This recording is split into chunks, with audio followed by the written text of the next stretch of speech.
agora a gente vai com a nossa primeira entrevista. Vamos falar sobre a pandemia impulsionar o plantio e importação de maconha. O aumento do consumo de drogas durante a pandemia e o fechamento das fronteiras, somados às outras restrições provocadas pela Covid-19, impulsionaram o crescimento das apreensões de drogas e a escassez de maconha no mercado. Uma das consequências desse cenário é a alta no número de pessoas que cultivam a planta em casa para o consumo próprio e que importam a droga em suas variadas formas de países onde o produto é legalizado. Sobre esse assunto, a gente conversa agora com Rafael Maluf. Doutor Rafael é advogado criminalista. Bom dia, doutor Rafael, como vai? Vamos falar um pouco desse tema. Bom dia, é um prazer estar aqui com vocês. Enfim, é uma TV, como eu sempre digo, muito democrática e próxima aí dos telespectadores. Doutor Rafael, bom dia também. A pandemia mudou um pouco, eu tenho uma informação que mudou um pouco a dinâmica do tráfico de drogas, né? Não sei se o senhor tem acompanhado, a informação que eu tenho é que aumentaram os preços e as apreensões, né? E como é que isso tem afetado aí o consumo no Brasil? Parece que tem gente também, pelo que a gente viu aí, das informações, que até plantando em casa. Como é que tem sido isso na pandemia? Veja, nós temos um quadro antagônico, é um quadro surpreendente. Nunca foi apreendida tanta droga em nossas fronteiras.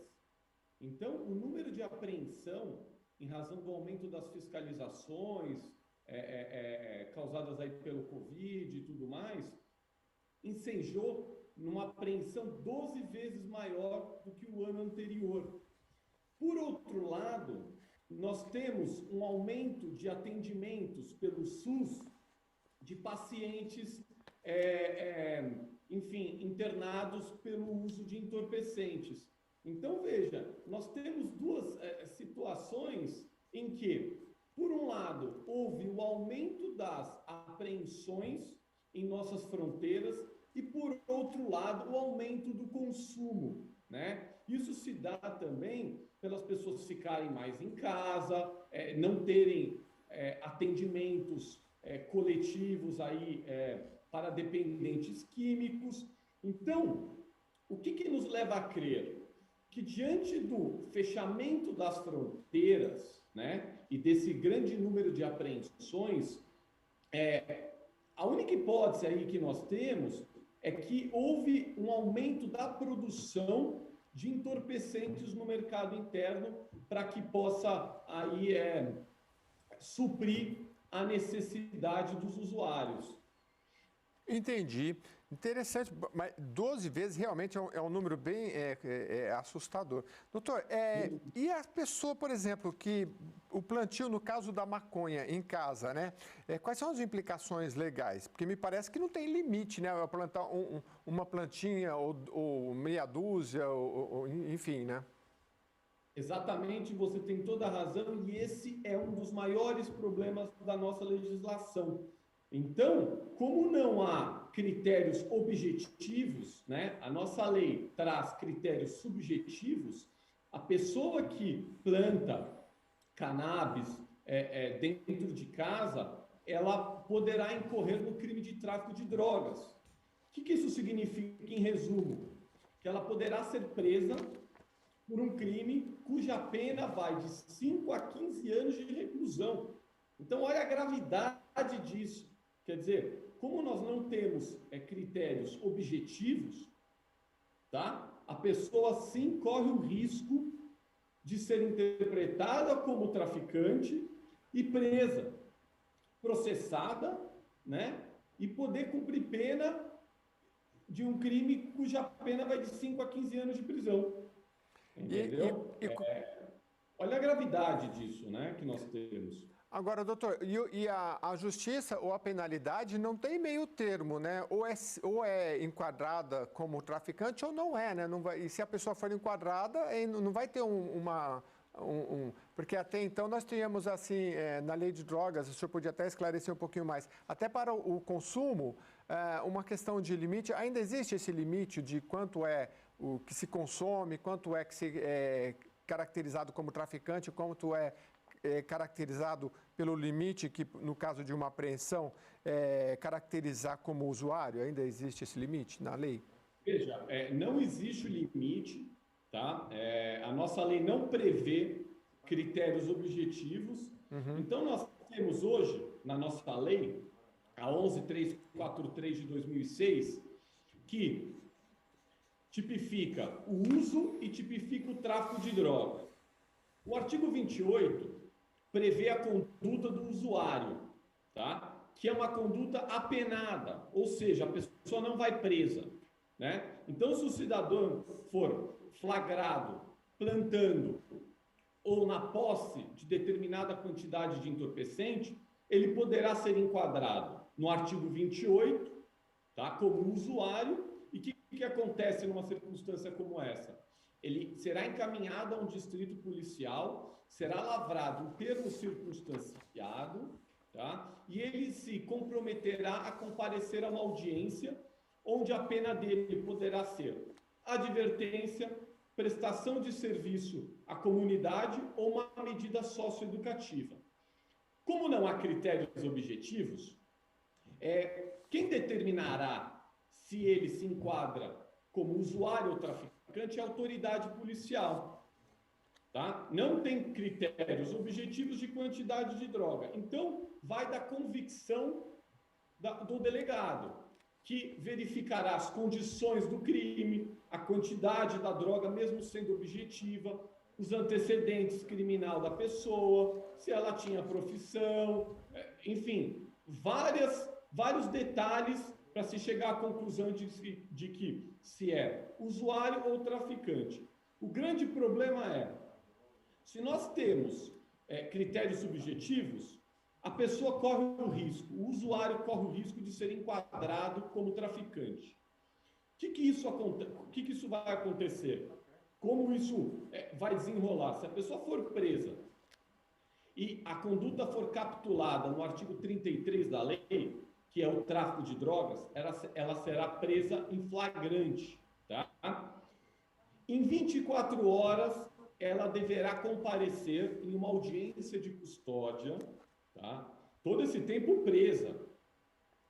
E aí a audiência de custódia, ela estará na presença, obrigatoriamente, de um juiz, de um promotor e de um advogado. Então, nessa audiência, o juiz poderá colocar a pessoa em liberdade para ser processada em liberdade ou converter a prisão em flagrante em prisão preventiva. E aí a pessoa responderá ao processo presa, até que haja, né, não obrigatoriamente, mas provavelmente ela permanecerá presa até um decreto, ou absolutório, ou que identifique as condições de usuário. E aí ela será colocada em liberdade. Então, veja, em razão da ausência de critérios objetivos na nossa lei, o usuário corre o risco de ser enquadrado como traficante e ser preso, e responder o processo preso. Doutor, realmente isso é bem grave e precisa estar bem atento. Eu queria que o senhor falasse um pouquinho também sobre o canabidiol, né? O que é o canabidiol e se a pessoa importar substâncias como canabidiol, se pode infringir a lei. Sim, sem dúvida pode infringir a lei e ainda com critérios de causa de aumento da pena, em razão de características transnacionais. Então, a lei prevê, quando há características transnacionais que ultrapassam fronteiras, a pena pode ser aumentada. Hoje, nós temos, pela Anvisa, a Anvisa que regula essa questão de importação para fins exclusivamente medicinais. Então, a pessoa não pode fazer a importação de derivados da cannabis para fins recreativos. Isso ainda é proibido, tá? Então, é para fins medicinais. Se a pessoa proceder à importação irregular dessas substâncias, ela poderá sim incorrer no crime de tráfico de drogas. Então, para importar uma substância dessa, embora eu coloque aqui no buscador, aparece aqui canabidiol em farmácias, enfim, inclusive do brasileiras. Para importar, precisa de uma receita? Veja, para importar, você precisa de autorização da Anvisa, tá?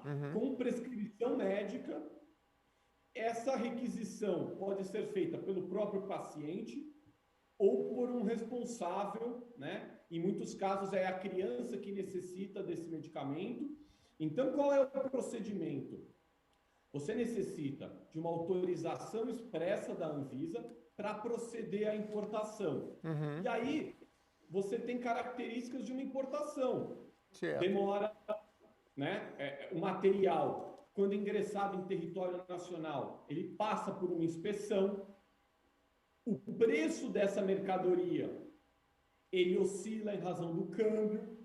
Então, veja, a pessoa que necessita, com uma certa urgência, dessa substância para um tratamento médico, epilepsia, enfim, diversas aí enfermidades, ela muitas vezes não consegue esperar o tempo da importação. Tá certo? Essa é uma grande dificuldade, além do custo, que você tem aí a taxa da mercadoria indexada ao nosso câmbio. Então, o que aconteceu? Qual foi o movimento recente do nosso Poder Judiciário com relação a esses critérios de importação? Como a justiça criminal não pode regular em questões exclusivas da Anvisa, determinados pacientes impetraram habeas corpus preventivo, tá? Narrando o seguinte: em razão da morosidade, do alto custo de importação e da necessidade médica da minha filha ou própria deste medicamento, as pessoas impetraram um habeas corpus preventivo para obter um salvo-conduto. O que isso significa? Para que ela não possa ser presa em razão do plantio de pequenas quantidades de muda de cannabis. Tá? Então, essa decisão foi proferida por diversos juízes de primeiro grau, tá? E recentemente, infelizmente, nós tivemos uma decisão do STJ dizendo, olha, a justiça criminal não é legítima para regular questões exclusivamente pertinentes à Anvisa, negando o salvo-conduto a uma pessoa que precisava do canabidiol, que é uma substância proveniente da cannabis, para o tratamento de epilepsia. Pois é, exatamente. Então, hoje, Desculpa, eu coloquei aqui no buscador e explica exatamente isso, né? De uma substância usada, no caso, para epilepsia, fibromialgia. A gente está com um debate isso em Brasília, não é, doutor, sobre essa liberação dessa substância, né? E parece que está avançando. O senhor falou, então, pelo que a gente está entendendo, não há esse salvo-conduto, tanto para a questão de se plantar em casa, ainda que para uso medicinal, foi isso que eu entendi. Doutor, o senhor falou da questão da lei de drogas, às vezes conhecida como a nova lei de drogas, isso não é tão nova assim, que é de 2006. A gente tratou de todos esses cuidados que o senhor já explicou, não pode plantar em casa, a importação tem que ter toda uma regulação. Agora, eu queria abrir um parênteses para falar um pouquinho da política criminal. Como é que o senhor vê essa questão da lei de drogas? Assim, aumentou o encarceramento no Brasil, que já é alto. O senhor acha que ela vem dando soluções para essa questão do tráfico, do uso? Ou, como política criminal, deveríamos trilhar outros caminhos? olha, com certeza deveríamos trilhar outros caminhos. Um quarto, quase um terço, né? A gente tem aí uma pequena diferenciação numérica, dos presos estão encarcerados pela lei de drogas, a Lei 11.343 de 2006. O que leva ao grande encarceramento em razão dessa lei? O simples fato da nossa legislação não diferenciar o usuário do traficante, não ter uma diferenciação clara. Então, muitas vezes, o cidadão é preso em características evidentes de uso, onde não há pena privativa de liberdade. Tá? Esse é um ponto. A nossa legislação também não traz diferenciação do pequeno e do grande traficante. Então, em determinados casos, a pessoa que vende ao consumidor final pode responder pela mesma pena do grande traficante. Então, a ausência de critérios gera um encarceramento em massa gigantesco por prisões de droga. tá? E o grande, assim, eu acho que a grande questão que eu acho que deveria ser resolvida urgentemente é que haja critérios muito claros para que usuários não sejam confundidos como traficantes e respondam a um processo e, ao final, podendo ser preso, porque a pena mínima é de 5 anos, entendeu? Uhum. Exatamente. E só acrescentando, eu acho que muita gente não tem conhecimento, mas o simples fato também de você oferecer droga a amigos para usufruto em conjunto, sem qualquer relevância financeira, sem fins lucrativos, também seja em conduta criminal.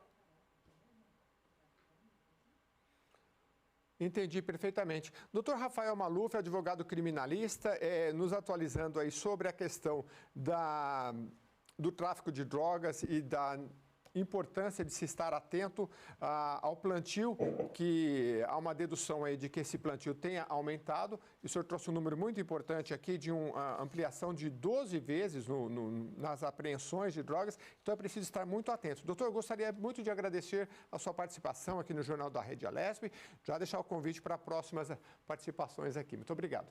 Eu agradeço e é sempre um prazer. Muito obrigado.